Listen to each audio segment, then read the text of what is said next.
Good, good morning. This is Marlene with Dixie Quilters, and welcome. Thank you for joining me. We are looking at a few little things that came in the mail, but I thought I'd share. I've got the most recent designer mystery block. I love those. Let's look at them quick. I know if you're doing this, you'll have already gotten it, but this one I like particularly. I love the colors. I'm nuts for pink and peach especially. And the fabrics are those gorgeous, gorgeous fabrics that are just, feel good. This beautiful green with the little birds in them. See the little birds? This lovely stuff. I love that color of peach. Look at that delicate little flower. Yummy. Now this is the white. Oh, it's like an ivory white, and it's got an embossed design to it. Yeah, you can see that. Great. Okay, and again, it's got the very clear instructions. This is block 9 for the designer mystery quilt with fat quarter shop. Yep, we'll whip this out today.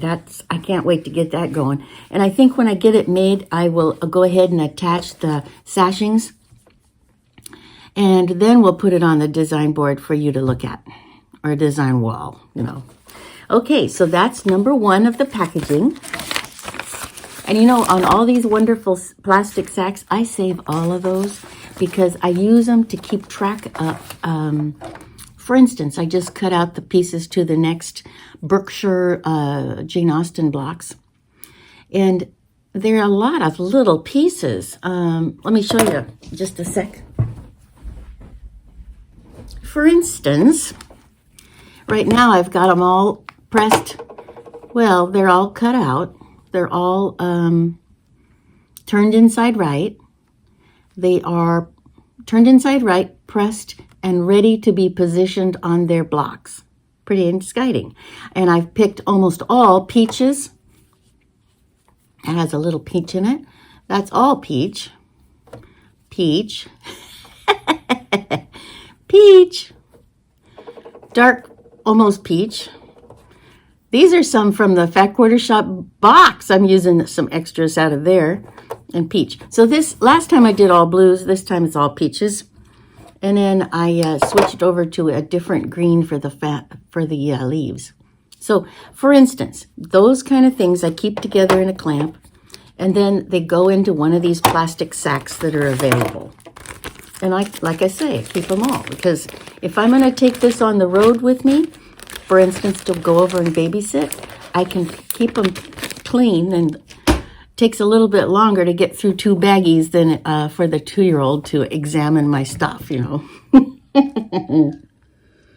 showed you my address. Oh, for goodness sakes, I can never remember that. Well, let me show it to you again, and I'll edit that other part out. So it's Marlene, coming from Carolina Moore, Wrangler Drive, Couple, Texas.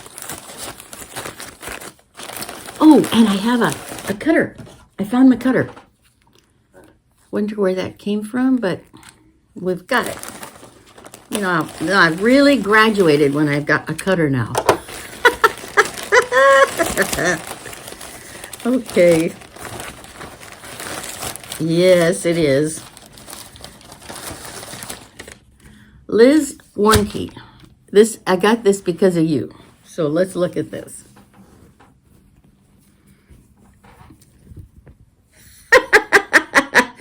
It's a bobbin chicken or a chicken bobbin.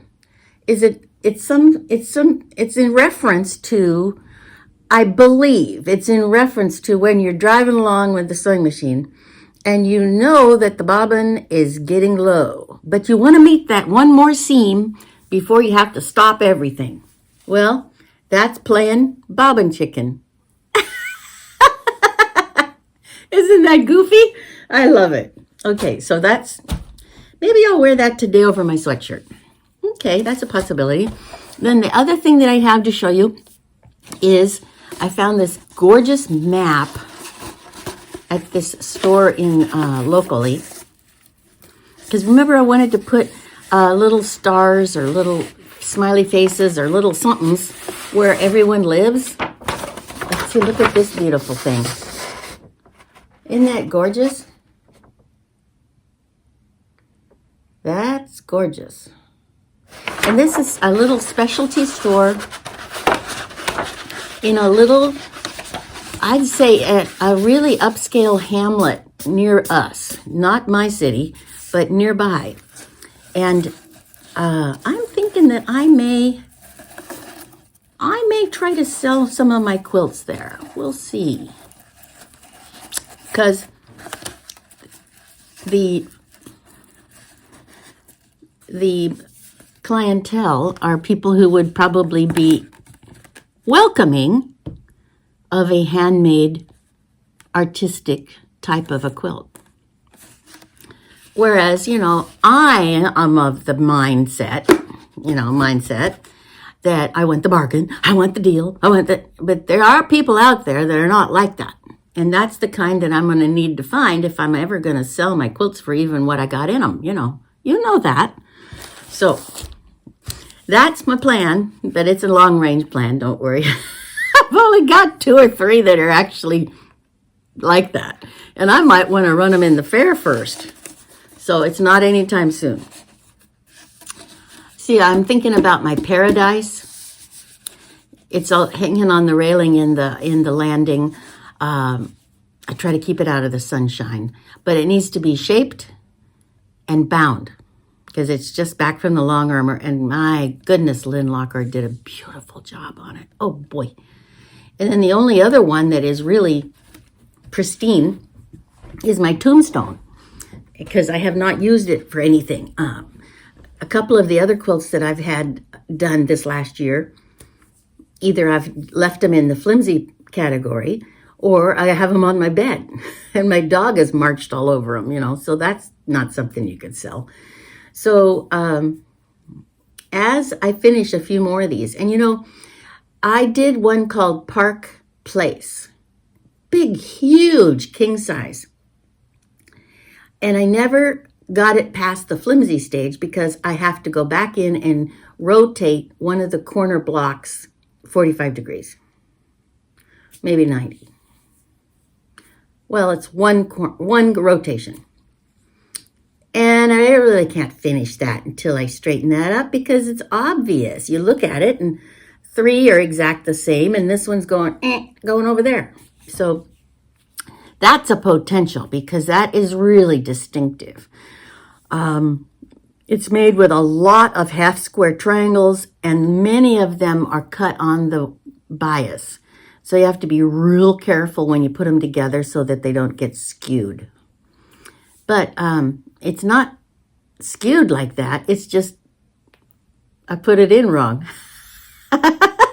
So I can see it. It's over there in a bin. So I have to get that out, fix it, get it over to Lynn, get it finished, backed. I got the backing ready for it. What can I say? Okay, so that's the plan for today. I have a couple of days off, and pretty exciting. I'm making good headway on my Civil War sashings. I've got 104 of the sashing pieces completed. Here they are. And I'm using 4 different beiges. Little flowers, brown leaves. There's the same thing. Now here's a different little flower. And where's that other one? Oh, these are the leaves. One's dark leaf and one's more of a yellowy leaf, but they're both sort of oak leaves.